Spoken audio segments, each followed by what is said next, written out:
Hi, this is Diane Lovetobake on YouTube. And what we're going to make is actually an apple crumb sheet cake, or coffee cake, I guess you could call it. It's a pretty easy recipe. The beginning is what these couple things that takes the most time. The rest of it moves along pretty well. So let's get started. First, let's make the crumb top. And what we're going to do is we're going to take 1.5 cups of all-purpose flour with 3/4 of a cup of brown sugar. I just want to break that up a little bit. You're also going to put 1/2 teaspoon of cinnamon in, and you're going to put 1/4 teaspoon of salt. Okay, and then I'm just going to give that a real quick stir with my spoon. Okay. The next thing that you're going to put in is 1/2 cup of unsalted butter, and cut it into little small pieces. Okay. Now you don't want the butter, to be too warm, so more on the cold side. And then with a pastry cutter, or just use your hands, start bringing it together with the butter till it becomes the crumb topping that you want. And I think that's exactly what I'm going to do. Put the pastry cutter away and just use my hands and my fingertips just to start mixing it and breaking that butter up with that dry mixture. Now, I won't be putting the recipe of ingredients below the video. I no longer do that, but I will carefully explain the ingredients. So if you're going to try this recipe, you'll be able to get those the recipe easily. Okay, so as you can see, it's very crumbly, and like I said, you don't want to use your hands. Use that pastry cutter, whatever. But this is actually I kind of enjoy this a little bit of just getting your hands into it. It's like making bread, the same thing. Okay, so then you have this nice crumbly topping that you have just set it aside for the moment. So I'm going to put that over there, and then I'm going to just rinse my hands quickly.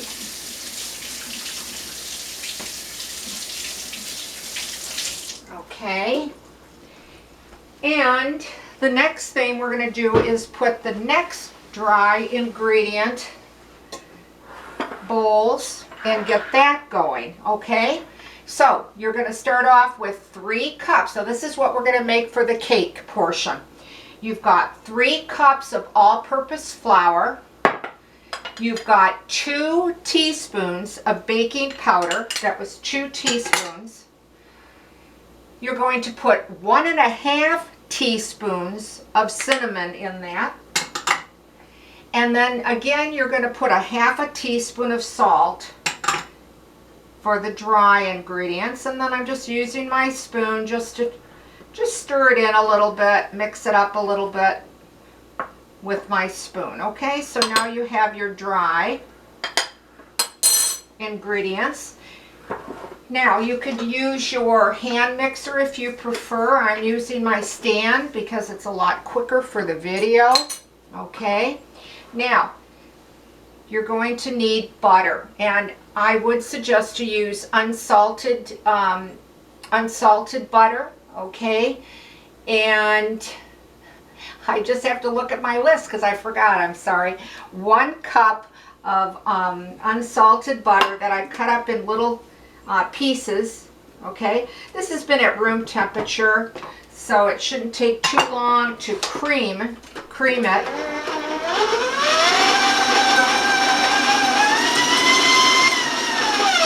my kitchen's quite warm right now. The next thing that you're going to be putting in, once you break that butter up and start to cream it, you're going to put 1 cup of brown sugar in it. Okay, and I'm just going to put the mixer on low.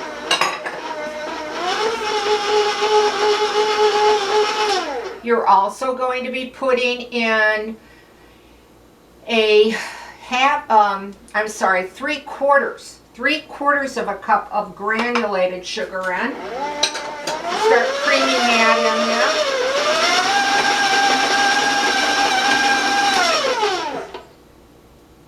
there. Okay, some of my butter is sticking to the paddle there.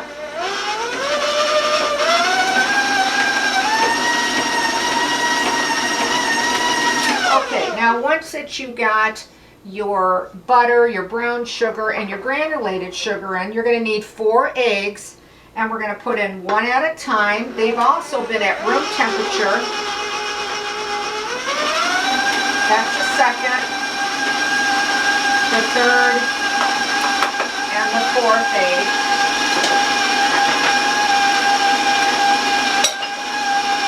I'm going to turn my mixer up so I don't warn you about the sound, okay?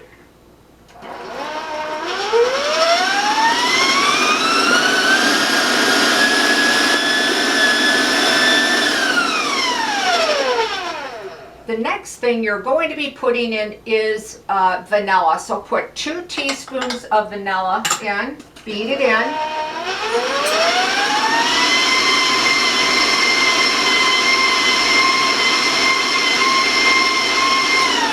Now that cream mixture, again, you want it to be light and fluffy. So spend the time, whatever it takes.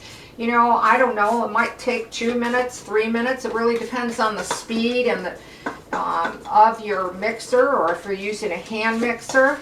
And now I'm just cleaning the sides of the bowl and getting to the bottom, and I'm just going to beat it just for a couple more seconds.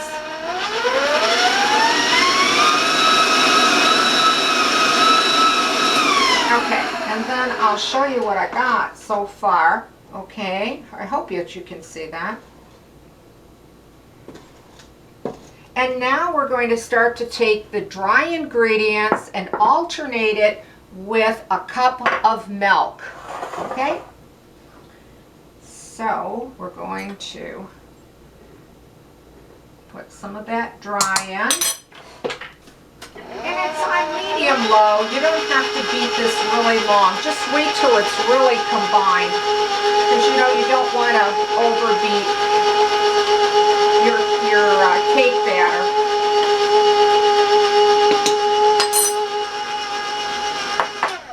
Okay, I just want to smooth that out. Now I'm going to add a little bit more milk. And then I'm going to put the rest of the dry in.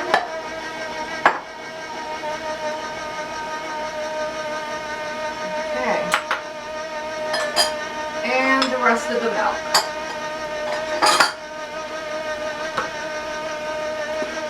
And I'll warn you about the sound because I'm going to turn it up just a little bit.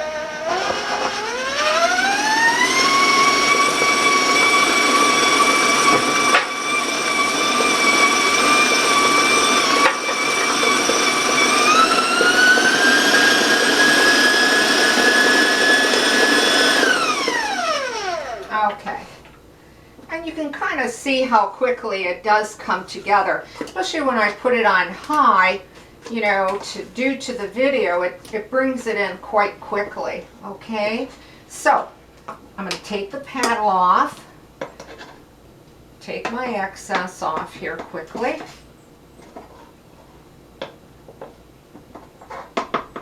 Now set that aside.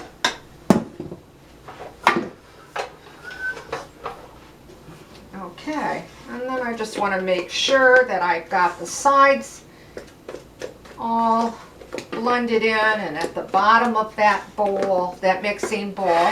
And this is how the batter will look. It's quite smooth and very velvety. Has a great smell with that cinnamon. Here's another baked good that when you're baking it in the oven, the whole kitchen smells so good with that that cinnamon. Okay, now the last thing that you're going to put in is your apples. And what I did was, you'll need 2 to 3 apples. You decide the type of apple that you want to put in. You will need at least 3 cups. And if they're rather small pieces like that, I leave them whole because I don't like them broken up too much. If they're too large, you might want to cut them in half. It's really going to be up to you, okay? These are peeled apples. There's three cups of them, and I'm just going to put them in, and then I'm just going to gently fold them into the batter. Now, if you want to put nuts into this, if you like walnuts or pecans or macadamias or whatever type of nut that you like or that you have, this is when you'd want to put the nuts in. I'm not putting nuts in, again, because this particular cake is going to someone that can't eat them. If you do choose to use chopped pecans or walnuts or almonds or whatever kind of nut that you like, use a cup. At least a cup of nuts, okay? And then, as I said, just fold those apples in and into the batter. Now, I have a 12 by 15 pan that I heavily greased and dusted it with flour. If you want to use your parchment, of course, feel free. That's up to you. But again, that's a 12 by 15. And I'm going to just take all the batter out of the bowl here. And I hope you can see, though, it is very, very silky and very, very smooth. This cake bakes up, you know, relatively light. When you'd think with the fruit and everything that it'll be super dense or super heavy, it really isn't, you know. And then just even it out as best as you can to the edges and to the sides of your pan. Okay, so that it's pretty even. If the apples bunch up on you a little bit, you can use a fork or a knife or your spatula and break them up. If you feel they're just too much and, you know, together, or they're clustered together, that kind of thing. All right, I want to get the rest of that batter out. So I'm going to use my knife here and get that all out. I hate wasting ingredients, and I'm sure many of you are exactly the same way. Okay, all right, and then just smooth it out. All right, and now you're going to go to your crumb topping. Now, you're going to have plenty of crumb topping. Don't worry about it. In fact, I bet some of you might write and say, oh, it's too much. It's too much. Well, I would try to use all of it because it's going to make an exceptional cake for you. If the next time you make it, leave it out or don't make as much topping, but it really just covers it beautifully. And just, you know, as you can see, I'm just trying to put it on as evenly, you know, and very generous on the sides, the ends of the pan, so that I don't miss any of the batter. You really want to make sure that you're just covering everything. You're not seeing the batter at all. You're not seeing the sliced apples, that kind of thing. But you want it even, so just keep an eye on how you're bringing it all together so you don't have too much on one side than the other. But you will have enough to just cover it. And then you can use your hands. I don't like to pat it down, but you can use your fingertips lightly just to, you know, spread it out. Okay. And again, I want to use that all up. All right. Now, you're going to bake that at 350 degrees, and it will take you anywhere from 25 to 30 minutes. And I'll be honest with you, my oven, it took actually the whole 30 minutes. Do check on it because, you know, all our ovens set up so differently and bake differently, but when it comes out of the oven, of course, put it on a cooling rack. You will want to wait till it cools down at least to like medium warm. A lot of times because of the apples, and they smell so good, and it does taste delicious warm, but it's very difficult to cut if it's too hot. Now, if you want to put a glaze over this, you certainly can once it's baked up, and I'll show you and talk about that in just a second. But this is how it's going to look to go in that 350 degree oven for 25 or 30 minutes. Take a toothpick or a cake tester to check your cake to see that it's baked. Okay, so I'm going to rinse my hands quickly.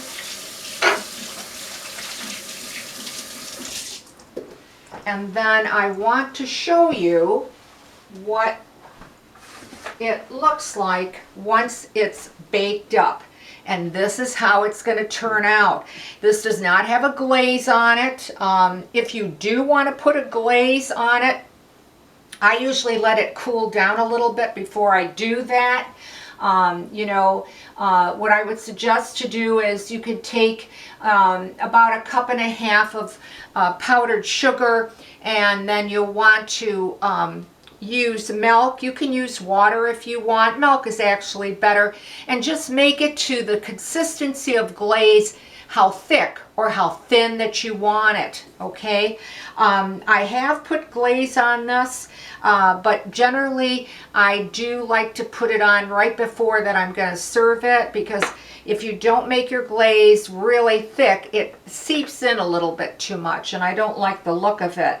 And I wanted to leave off the glaze to just show you how beautiful this cake bakes up with those apples. So let's get a knife and let's cut into it and show you what this cake, and I'll get a little plate here so I can plate it. Now you'll be able to cut this to whatever size, proportion that you want.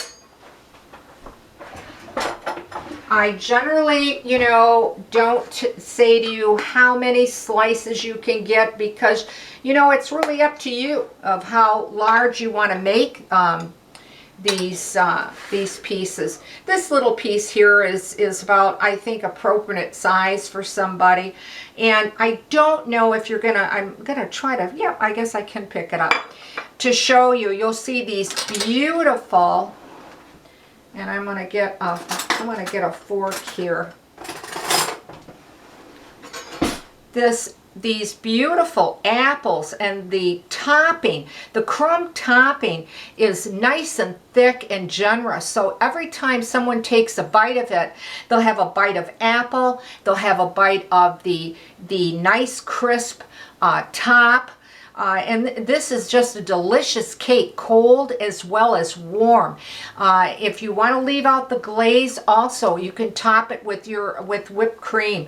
It's just delicious. Now here's a little bit to show you the cake, how it's flaking away, how light. And then I'm going to press on it a little bit here, so maybe you can see how it comes back, but that it's not real dense or real heavy. The cake is, I would say, you know, dry to maybe a semi-moist because of the apples, okay? But if you do get a lot of juice from your apples, I would suggest to drain them, and then I even put them in a towel, because I don't want a lot of liquid, because it can, you know, kind of, you know, ruin the taste of the cake. But again, you'll have that cake, you'll have that beautiful apple. Here's a really nice piece of apple. And then that beautiful crumb top that's nice and crisp, you know, on the top. It's just a delicious cake. It really is. And if you like apple in particular, I think you're really going to love it. Now, if you try this recipe and you like it, well, leave a comment because I'd love to hear from you. Also, if you want to ask questions or with your comments, I'd like to be able to answer you. So if you solely watch me on YouTube, I am going to get your comments. I'm going to get your questions, and I'm going to be able to answer them. So please watch me solely on YouTube. If you're so inclined and you'd like to subscribe, boy, I'd really appreciate it. Give the video a like or even ring the bell. That would be great. I want to always thank you for watching Diane Lovetobake on YouTube. I hope that I went through the recipe clearly and detailed enough that you'll be able to get the recipe and give this apple crumb cake a try. I really think you're going to like it if you give it a try. All right? So, thanks for watching Diane Lovetobake, and I'll see you soon.